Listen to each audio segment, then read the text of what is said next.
A noite das fogueiras é uma tradição com séculos na Grã-Bretanha, mas a de Edenbridge, perto de Londres, tem sempre um toque moderno e este ano a figura no centro das atenções foi o produtor de Hollywood Harvey Weinstein, caído em desgraça depois de acusado por várias mulheres de agressão e assédio.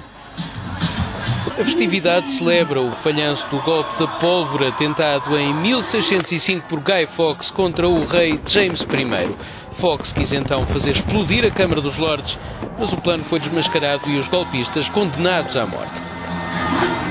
Para lembrar a data, em várias cidades do Reino Unido queimam-se efígies de Guy Fawkes, mas em Edenbridge a tradição manda queimar também uma figura pública. Este ano a honra, entre aspas, coube a Weinstein, depois de Donald Trump, Joseph Blatter ou Durão Barroso.